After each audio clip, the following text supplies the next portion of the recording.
And so it began with the forging of the great films. 3 were given to us by Jackson, immortal, wisest and fairest of them all. In total 7 from the craftsmen, directors who had a vision, and 9 hours were gifted to the race of men who above all desired excellence. For within these films was bound the strength and the will to govern each race. But they were all of them deceived, for another series was made, deep in the lands of Prime, in the fires of Mount Amazon. The Dark Lord Bezos forged a master show, and in it he poured his cruelty, his unfair wages, no toilet breaks, and his will to dominate all life. One show to rule them all. In time he hoped the Rings of Power will be man's finest work, like the Moaning Lisa and the 16th Chapel. And so today we'll do a recap of what you may have missed, and some things that should have been forgotten were not lost. History will never become legend. Legend couldn't become myth. And for 2.5 years the show will pass out of all knowledge, until by chance it will ensnare us again in season 2. Until then, let's look back at how it all unfolded. It begins with the creation of paper boats. Not just any boats, a swan boat. And that's some $1 billion CGI for you. Baby Galadriel is beefing on the riverside with her elven kin when her Chad jawline brother turns up. Chisel McGee is still drunk as a skunk from his night out and has some wise words he wants to share with her. He has a cryptic question. Why do boaty floaty and stony sinky? Do you know why a ship floats and a stone cannot? Classic drunk philosophical talk. And this grand Shakespearean dialogue is how we start our journey, and we know only good things can come here forth, because Stony look downy and Shippy look uppy. And how do you know when water shiny whiny? Baby Galadriel is as confused as everyone else watching at this stage. He then whispers something in her ear, and I'm sure the show writers will definitely not come back to this later, and then tells her he needs to take an epic dump as he walks off towards the woods. Turns out that 3 a.m. Mexican food he ate was not the best idea, so he finds the closest tree, and it turns out to be this huge ass tree. Luckily, it has no cultural significance for his people, and he just lets his bowels rip.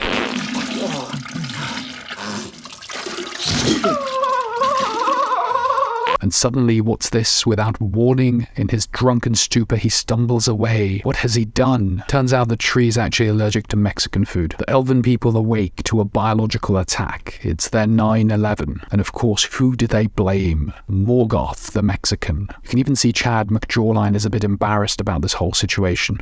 And it turns out the Mexicans can put up a good fight, and Chisel McGee is in search of Sauron, the Mexican restaurant owner. This is the man who sold him the tainted food.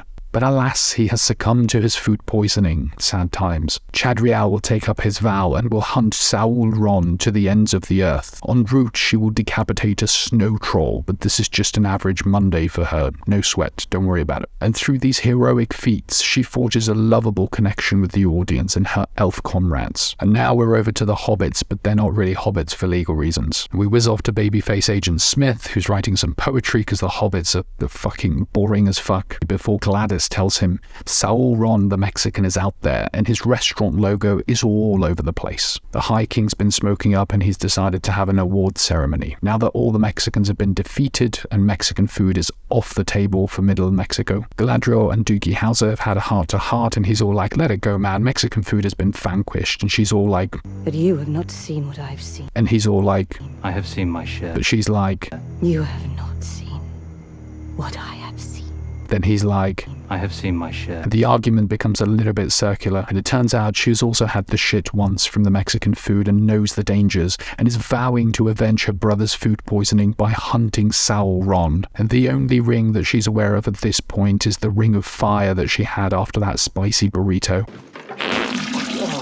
Then this Latino elf walks into a bar. There's no joke or punchline coming here, just terrible dialogue to follow. He unfortunately is mistaken for a Mexican thanks to this Brexit-looking guy. But fortunately, he's not Mexican. He's actually Puerto Rico. Glad we cleared that one up. He then goes to visit his fine-chested lady. They then proceed to have as much chemistry as 2 inert gases. And Radon and Krypton here, their Shakespearean love story is blossoming before us. Then this random farmer is like, yo, I was cringing next door listening to you all, but look at this, my cow is ill. Can you just she's got the shits. Can you have a look, please? And Latino elf takes a sniff. It's Mexican food poisoning. He knew it. Then the kid with the fake wig finds a chef's knife hidden away. Oh no, it's Sauron's restaurant logo. Meanwhile, somewhere else on the map, Blandriel is on an over 60s cruise ship having a whale of a time. They've even got the evening entertainment show going, what theatre there is. And on the other side, somewhere some NPC characters are looking up and this Chinese balloon is mysteriously crashing to the ground. Gladdy realizes the true meaning of her brother's words. Sometimes we cannot know until we have touched the darkness. It's a metaphor for taking a dump. Some shits will sink like a rock, and some will floaty like a boaty. You have to find out what type of shit you are yourself. And her autism takes this literally, and she then dives off the cruise ship. This is to the bewilderment of Wilfred, and that's not his real name, but it probably should be. We as the audience soon find out that she's a floater, and so is the rest of this show. This is great foreshadowing by the writers. And in the final scene of the episode, we see who has been navigating the spy balloon. It's a homeless rapper. What has he come here for? Is he a good boy or a bad boy? Mysteries that surely will not be guessable at this stage. We then have one of the best outros to a TV show there has ever been. You've got all your beloved characters. Blandriel with her blank, emotionless stare into your soul. Puerto Rican elf who loves touching cow diarrhea. Ginger dwarf. Frida Baggins. Camp elf pretending to think. And of course, Amazon Prime guy trying to sell you anti-diarrhea medications. Episode 2 begins with our floating lady wondering what would have happened if Kate actually swam instead of hogging that door kind of thing when Jack died. Lazy biatch. So she swims off to test this theory. Meanwhile, the little Irish girl finds a homeless man sleeping in the middle of a giant burning pit. They argue about what to do next, but come to the reasonable decision to poke him right in the face. Unfortunately, he's startled and this makes him shit his pants. Ha! Joke's on you, Galway girls, because he's not wearing any pants. Meanwhile, our inert gas couple have found a burnt-down village with a giant hole. One dug this passage. Something. Men did not do this. So it's women. I guess this part of the village was the kitchen anyway. So they share a heartwarming moment here. Michael Flatley would have been proud of that mid-scene dump he took. Nearly 10 years. What about now? You can't go on living without love.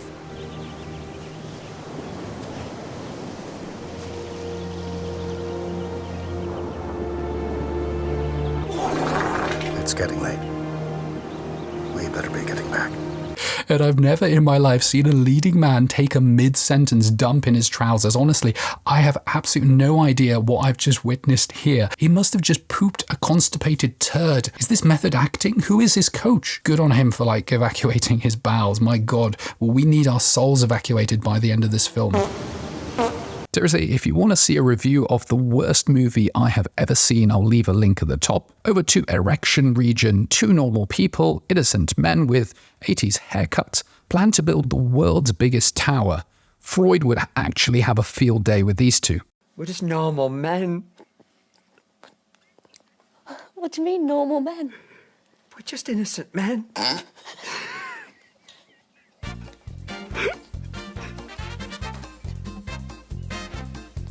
Anyway, so it turns out they don't really have the manpower and Uber it across to Khazak Doom to ask for the Scottish dwarf's help. Well, one of them can enter and the other one has to walk all the way home? Jesus Christ. Couldn't he just call the Eagles or something? There's soon this kind of who can piss the longest competition, fantastic, and we head over to Blandriel. She found some raft with some friends and gets into a bit of a bother with a sea worm. And because this is a $1 billion production, we don't really see much of the sea worm. It's kind of just blurred and misty and stuff. Oh, and then she's saved by this innocent-looking guy. Oh man, what a nice guy. Hope he survives. And Durin wins the pissing contest and poetically declares victory. The dog may bark at the moon, but he cannot bring it down. Jonathan, you're looking good. Jonathan just got an awesome face paint job. What do you think? I like turtles. Oh. Alright, you're a great dwarf, Durin. Good times here at Khazak Doom. So Durin's actually really pissed because his mate missed his wedding, and over at Driftwood, Blandriel asks Hallpass what he's gonna do. I've got my own plans, Elf.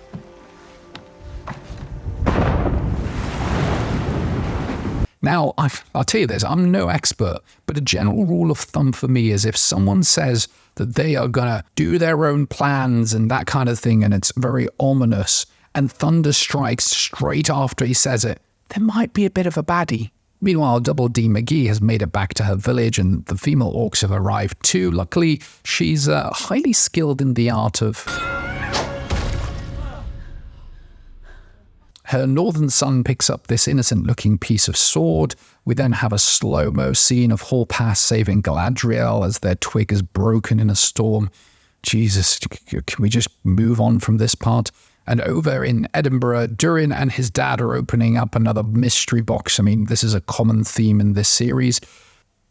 Okay, well done. You've made it to episode 3, and Galadriel and her BFF have been saved by this guy. Now, he's known in Tolkien's lore as having the worst ugly crying face in the whole of Middle-earth. We'll come to that a little bit later. So he takes them to Numenor, where Galadriel is super obnoxious to every single person, like it's some Olympic sport she's trying to win gold in. Meanwhile, in the local philosophy class, this is going on. The sea is always right! The sea is always right! Krypton, on the other hand, has found some orcs and becomes a prisoner, talks to a tree and then cuts it. Boris will have my full support as he does that. Well, I don't know why he's talking to a tree. And now we're randomly pausing for one of Prime's new ad breaks. It's clearly a new Middle-earth tampon ad. Feel the freedom with the Elfin Compact. It's light, discreet, and sure to add the me thrill to your day. We leave the blood on your sword, not your pants.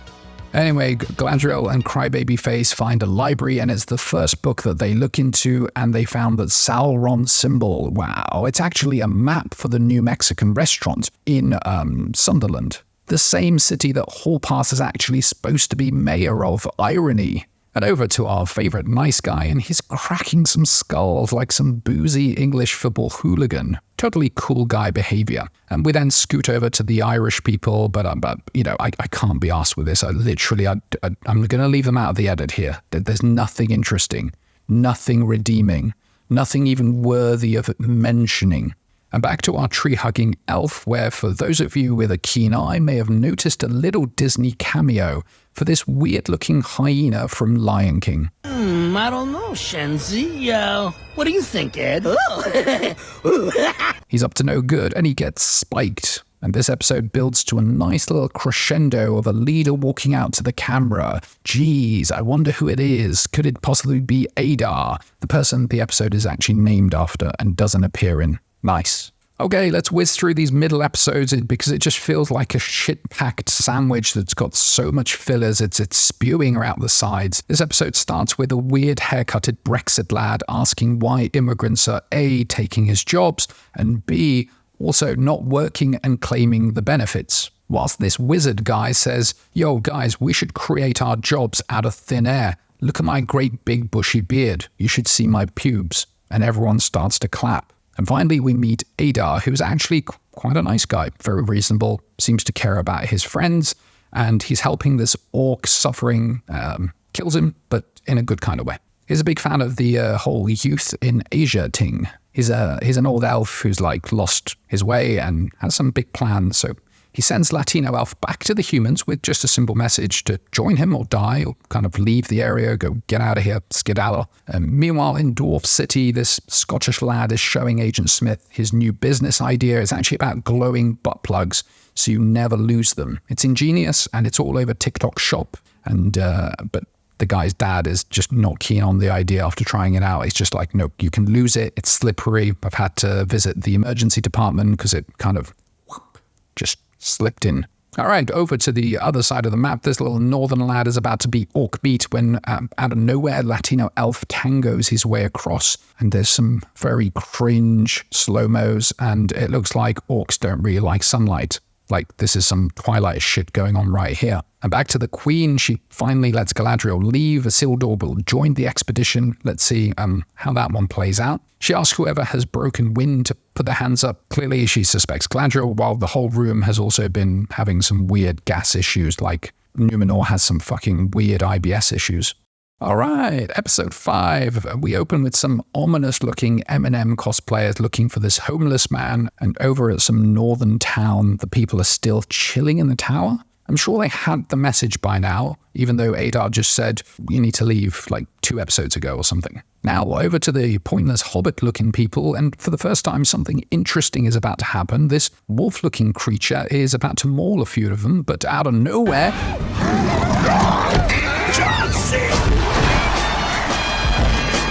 Homeless man John Cena's its ass, and Galadriel is also showing her sass at the same time, doing some pansy sword fighting. It's just the worst. I haven't seen anything this bad for a long time. A long, long time, I have to say. And back at Elfland, Durin is asking for it raw. Give me the meat, and give it to me raw. And that just about sums up this episode, to be honest. There's nothing else to report, literally nothing. I had to edit 80% of this episode out. Oh, episode 6. Finally, Adar is about to head over to the tower. Good job, lad. It's only 6 episodes in. You know, good pacing. But no, the tower is empty. Alas, where have they all gone? Maybe it would have been a good idea to keep a scout or two just to see if a whole village full of people escapes. Maybe just to monitor movements, but no. Whole village disappears from the tower. And what? Oh no, that's a timely ambush. Great. Nice one, guys. This is shambolic, actually. Isildur eats an apple, then throws it out like a pansy into the sea. Classic Isildur, what a jackass. And now that the people have left the well-fortified tower, they're chilling out in a defenseless village. Then our 2 inert gases flirt. Soon the orcs arrive to flatten the village, and a little mini-skirmish breaks out, and it's taken us 6 episodes of $1 billion production to get any kind of action going, anything. Nothing, literally nothing so far. It's all been a wet fart. It's dark and some fires start and people fight and then yay, they finally win. But oh wait, shit, there's actually much more of them because these were some other random villagers that were baddies. And Double D McGee gets double arrowed. Double penetration. Yeah. So they hide back in a building with a straw roof, which sounds pretty safe, I guess. Meanwhile, somewhere in Sunderland, the 3 Numenor ships, do you remember those ones? They've landed now with thousands of horses galloping fast in an unknown direction. Like this is some second part of a tampon commercial about productivity. And look at that, it's great timing because with no intel, they just stumble upon the very same village that is being attacked. And she does this weird horse upside down trick move kind of thing. I'm not sure who's taught her that, but that just seems weird. It doesn't seem very useful as well. And so Adar escapes and Gladdy and Horpass chase him, apprehend him, and then have a heart-to-heart with him in a barn. He tells her that Mexican food has actually disfigured his face and he has chased all their businesses out of the town. Then this old man takes Sauron's sword thing and uses it as a key, seems to have some weird earth-shattering powers. No one would have guessed that. That's pretty odd, but cool. Also, never drop a load of water on a volcano. Everybody knows that from their fire safety training that we have to do yearly. Jesus Christ. And this episode ends with Gladdy kind of walking through aimlessly as shit crashes around her and there's a giant volcano about to arrive. There are moments in TV history that just transcend time. This will go down amongst the greatest moments in cinema, from Dumb and Dumber to Wedding Crashes. And of course, how can I forget about Dawson's Crack?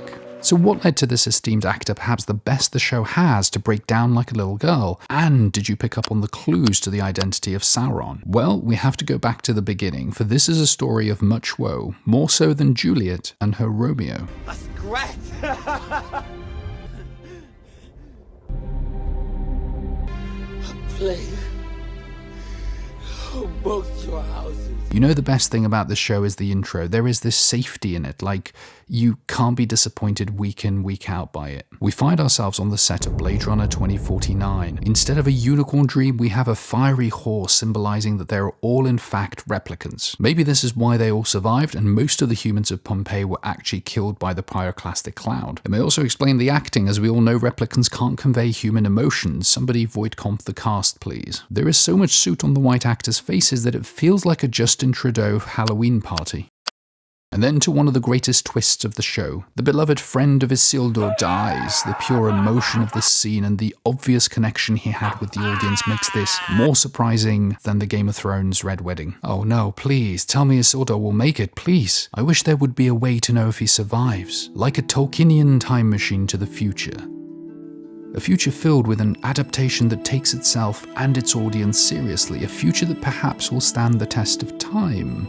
A future where actors take their roles seriously with real passion and dedication. 'Tis but a distant future, for the fate of mankind in this world here is still unknown. We then scoot over to my favourite part of the show, Gandalf the homeless and the Littlefoot people. He whispers some hocus pocus stuff trying to make himself a treehouse. Alas, the branches break and almost kill 2 of the little hobbits. We then venture to the mountains of the dwarf as Elrond proposes matrimony between himself and Durin to unite the clans. A bold strategy, Cotton. Let's see if it pays off for him. They finally come clean to Santa Claus about their not-so-hidden relationship. Sauce! Give me the meat, and give it to me raw. But Santa is having none of it. No elf or dwarf has ever betrothed, as this would break centuries of tradition. The showrunners are truly venturing into a culturally woke idea that not even J.K. Rowling would dare write this. The Durin and father scenes are generally well acted, and at this point I'm engaged in the drama of it all. Durin then breaks the news to Dissa about their failed threesome attempt. She's obviously pissed as she wanted some elf bum. After years of dry humping dwarfs in the mountains, Elrond then comes to say goodbye. We say no more. I'm out of here. It means I'll see your hairy bum tomorrow, matey. I have to say, I'm really enjoying these interactions. So far, the best thing about the show. He then gives him something that looks like a plug type thing, not sure what that is. But clearly they both know as they nod at each other. Maybe it's an inside joke, who knows. Soon it becomes evident that the Mithril 3000 plug thing brings the leaf back to life, and they realize it may be the only thing that can resurrect their marriage. We then join my favourite part when Galadriel turns to Theo and exclaims, "I turned myself into a pickle, Morty!" This is highlighting the fact that they truly find themselves in a bit of a pickle. The camera then pans to the best actor in the show, looking for, I think, the second best actor. Yes, Beric. He's not happy that he's alive as the competition levels rise and his position is at risk. The Queen arrives and our hero goes across to find her, well, she clearly took on board my point about her fart-smelling acting in the video, so she's not overdoing it now. Good work. I love real-time feedback loops. Isildur's dad asks, "Where is my son?" They're dead. And Theo clearly walking onto the wrong set to say that to him, which is a bit of a glaring continuity error, but I guess they don't have the budget to reshoot it. Galadriel and Theo are having a bit of a heart-to-heart, and she eventually decides that even though he royally messed up with his last important sword, that he should still get another one. And then, in a scene that the showrunners take an inspiration from the masterpiece that is the Shrek movie, and not for the only time, wait for it later. Maurice from the IT crowd and the best actor soon find out that the Queen has aged tremendously, mainly due to watching this show. He then wonders if only the same could happen to the audience and maybe good reviews can come. At this point, he's genuinely worried for us. We're back with the leader of the Littlefoot people and Gandalf the Grey Pubes, who will soon evolve into Gandalf the Grey. He then hands him a side mission. At this point, it's a bit like Skyrim. You can follow the main story or just do a bunch of side missions which are just as exciting. To be fair, the whole plot so far has been an accumulation of side missions and everybody's kind of just forgotten about the main mission. He then asks him to look at this, the London 2012 Olympic logo, which I have to say is an actual abomination as a Londoner. Then asks Gandalf to hunt the graphic designer down and bring his end. Gandalf points out that it looks like someone sucking someone off in the logo. They exchange looks and clearly this was an awkward thing to say. He has so much to learn about this land. And he stands up to undo his trench coat and casually flashes him. They then go their own ways and we see an incredible piece of writing by the showrunners as they tell us what he actually saw. We scoot on over to Sunderland and we catch up with Theo and Galadriel having some pillow talk. He asks her if she's lost anyone important to them. And my husband. Husband? Husband? Wait a minute. What was all that 1 in a million talk?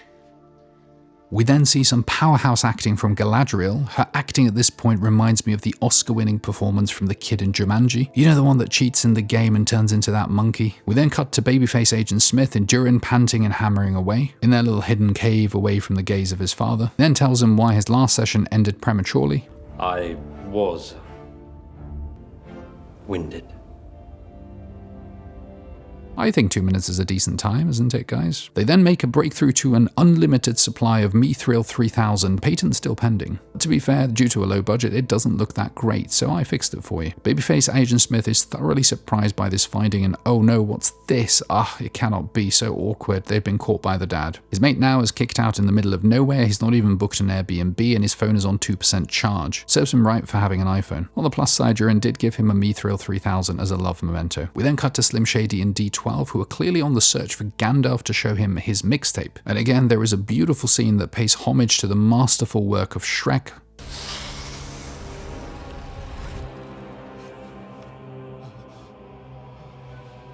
Back! I warn ya!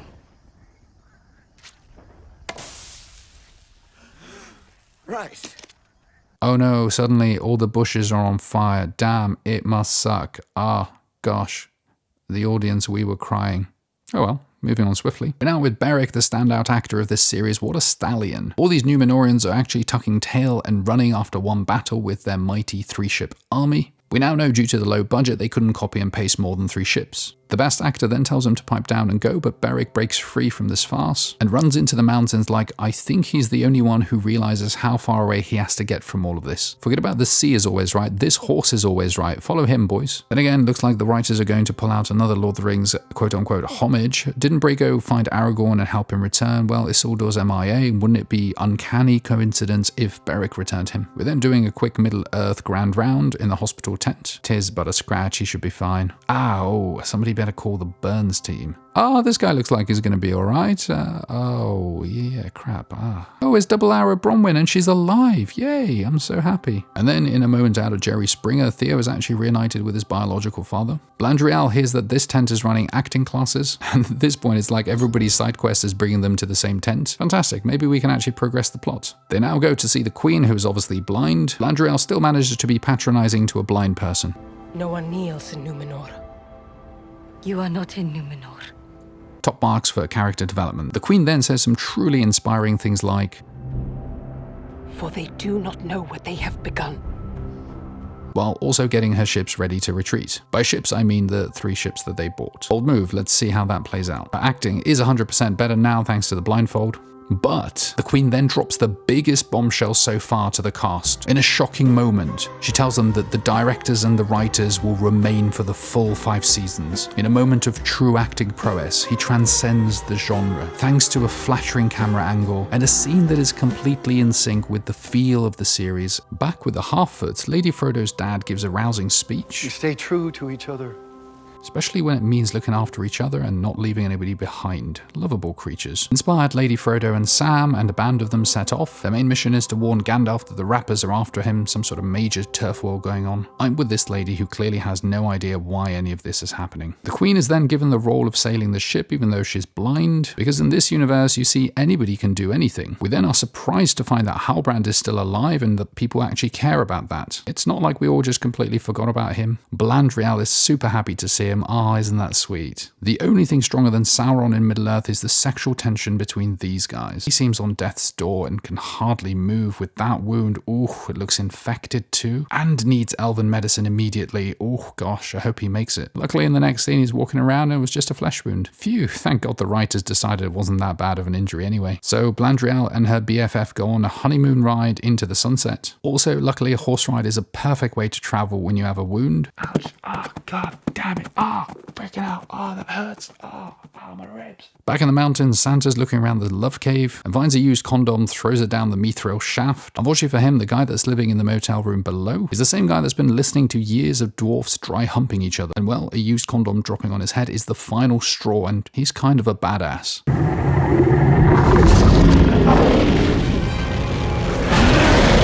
We now meet our hero Adar as he lays claim to Sunderland, the only character who actually cares for his people and children. It's a good thing he's a hero and not a villain in this piece. He has a quick board meeting and is keen to rebrand the area to be more appealing to tourists. To be fair, he's right. Has anyone been to Sunderland? It's a pretty crappy town in England where the biggest attraction is the sign that says you're leaving Sunderland. But I wonder what he will call his new land. And in a moment of pure movie magic, it appears that Gandalf couldn't reach the Olympic logo designer, for Adar had found him and hired him for his incredible rebranding job. And finally, we have the true origin story of Disney. Previously on The Rings of Power. Your clothes. Give them to me, now.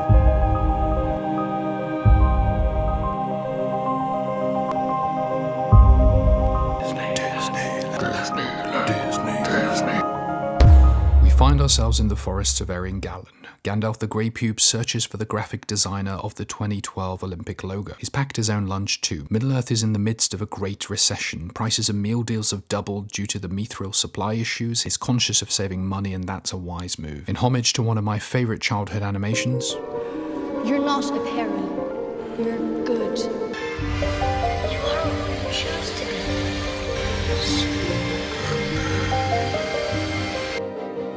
the genius of these writers never ceases to amaze me. They take a children's animation and use the story and premise to help build their own character who we now care so much about. For some reason, there's a lost Roman soldier here. She's probably made it to the wrong set, and since no one actually knows what's going on in this production, she's probably walked on the set and made up her own lines. They proclaim that they're here to serve the Lord Sauron. Dude, I'm as confused as you are, Grey Pubes. Ah, god damn it. Ah, break it out. Ah, that hurts. Ah, we then scoot over to Blandriel and Hall Pass. While there are some great slow motion scenes, looks like Hall Pass has given himself the Glob Glob 3000. Who says men can't do two things at once? I guess this guy is no mere man. A foreshadowing, I think. Great writing. Celebrimbor is holding Durin's love plug thing and hope he's given it a good wash since the last episode. They talk about how they have failed to harness its power, and then Blandriel shimmies into this scene in a fluster. Without even giving the guy a second to assess things, she asks, "Can you help him?"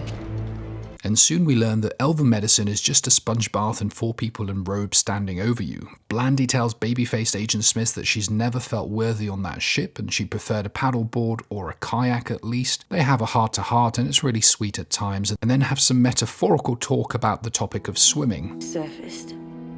All I could do was swim. I did not cross that bitter ocean. Only to drown now. What are we to do?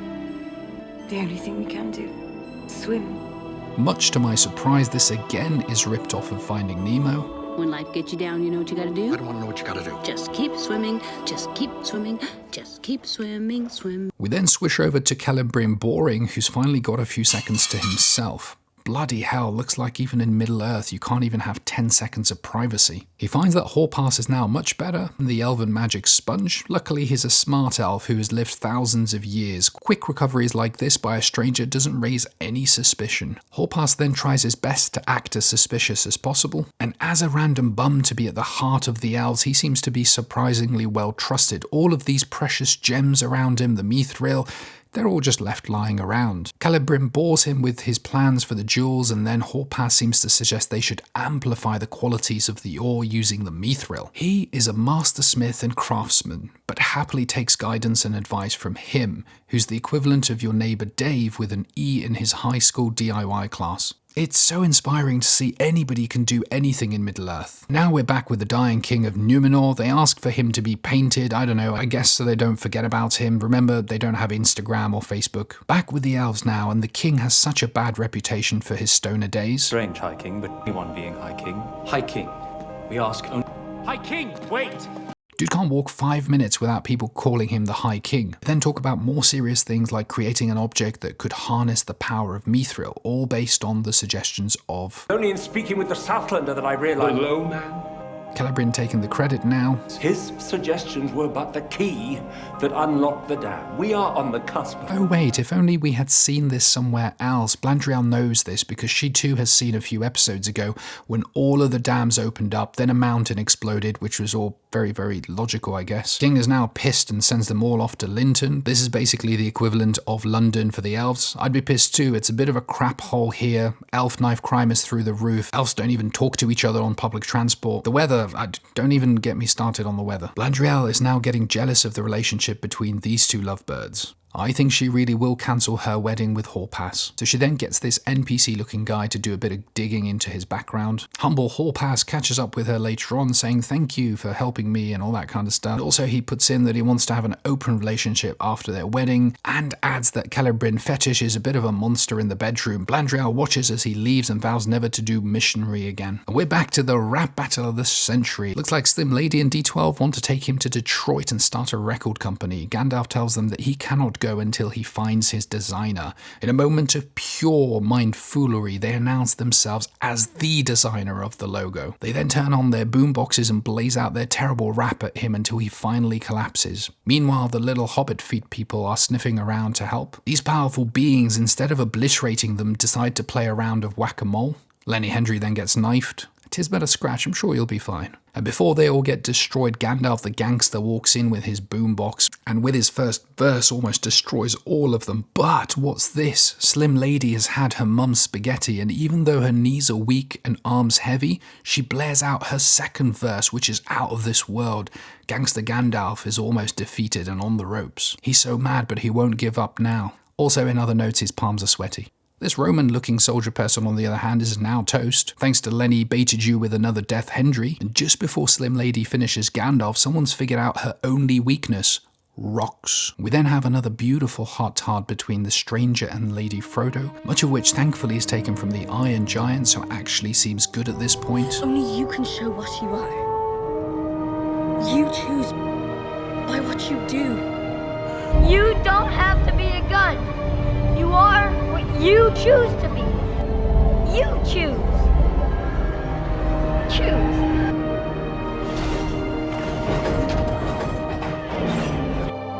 And just before they're all burned to toast, Gandalf grabs his staff, and as they offer him Photoshop and design skills, he replies with the most iconic line of the series. Gandalf then hits them with his final verse and ends their rap careers. He knows you can't make it in rap and do graphic design on the side. You gotta choose one or the other. He doesn't choose the thug life chooses him. He then breaks down into some iconic rap. The little Hobbit people are loving this.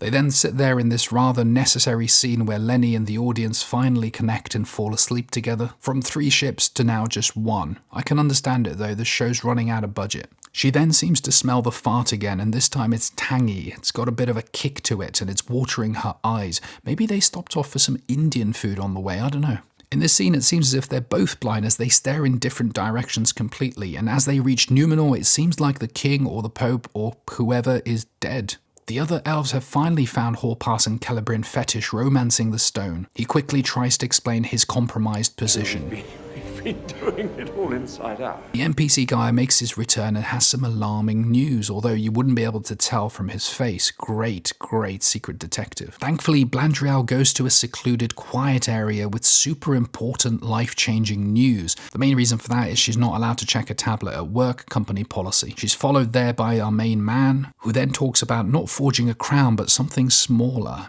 Perhaps he's talking about cockring for himself, I'm not quite sure at this point. Let's just see how this plays out. Glad then confronts him about his past. She then drops the bombshell that he was never in line to be the King of Sunderland. In fact, the King of Sunderland's lineage was broken thousands of years ago. It's a shame none of the Macam or the elves who are watching the children grow up mention any of this to her. I guess it just slipped their mind. Also, he has a DUI and a restraining order against him. What a lad. That, coupled with the Celebrimbor affair, well, I'm not sure Glad will marry him now. We then have a corker of a line, an added camera zoom for good effect, signature move by the show. I have been awake since before the breaking of the first silence.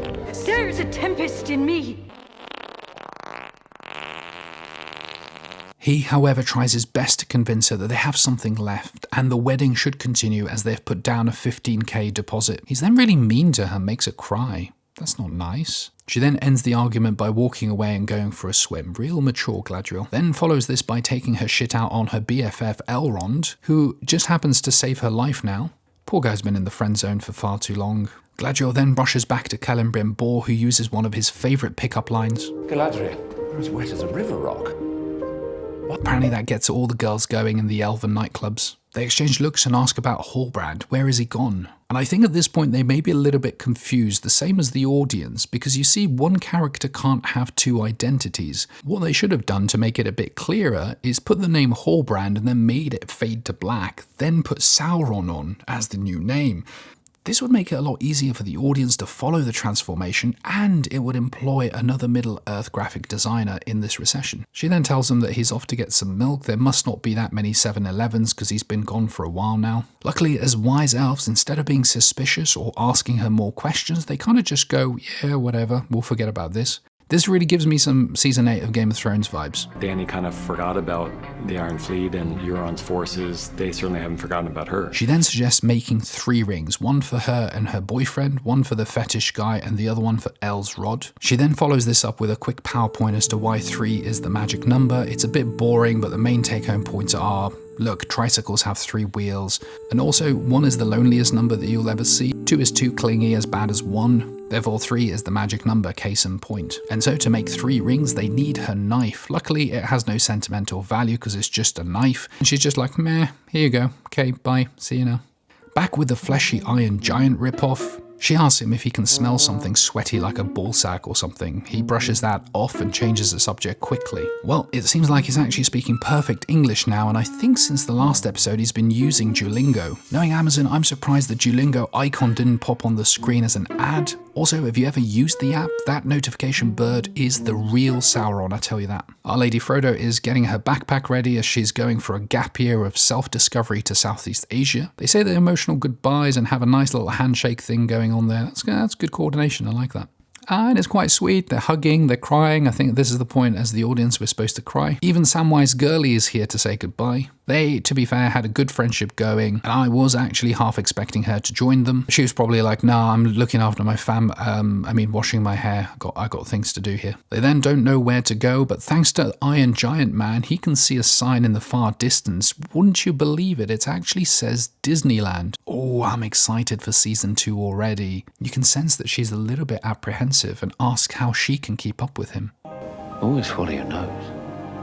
He of course means his ballsack smell. He's using it as a guide and beacon for her to follow. Also, this is the final confirmation we needed to know he is Gandalf. This is because he also says this to the Fellowship in the Mines of Moria, when he used the special power of ballsack sweat to guide them through the mines. If you guide the Enoch, always follow your nose.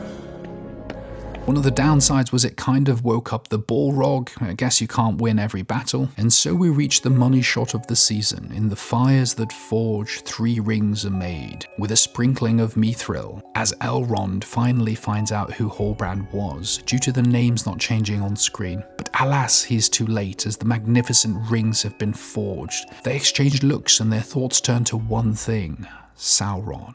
He's managed to trick the smooth-brained elves playing 4D chess while they played checkers, using Mithril 3000 rectal plugs to vibrate his moves and keeping 1 step ahead of the elves. He truly is the Neiman of Middle-earth as he looks upon Disneyland under new management and clearly closed for refurbishment in this episode. As an excited Lord of the Rings fan, I was thrilled at the thought of revisiting the world I grew up with. Writers did innovate here, I have to say. They must have used AI for the first time to write a script, an AI that was able to say so many words without really capturing any human emotions. This is kind of like someone wrote fan fiction who actually wasn't a fan of the original work. It was like a university paper where you realize in the last paragraph that you mention nothing about the title in the essay, so you cram everything into the last 5 minutes. And it's true inspiration for everybody out there of what you can become without having any pedigree under your belt. But I think praise doesn't fall on one team or one human being. I don't think it's fair to do that. The chocolate fountain of fecal matter in this production flows downward from the top. It is the top that rushes things through when more than haste, passion, patience, and perseverance is needed. It is the top that brings the right people to the table. It is the top that should take responsibility, full stop. This will be a lesson in how to alienate both casual fans and hardcore fans. And for that, true praise has to go to Amazon, for they have truly managed to show that you can't polish a turd, but you can sure as hell make it into $1 billion production. And boy, was it a spectacle we shared together, friends.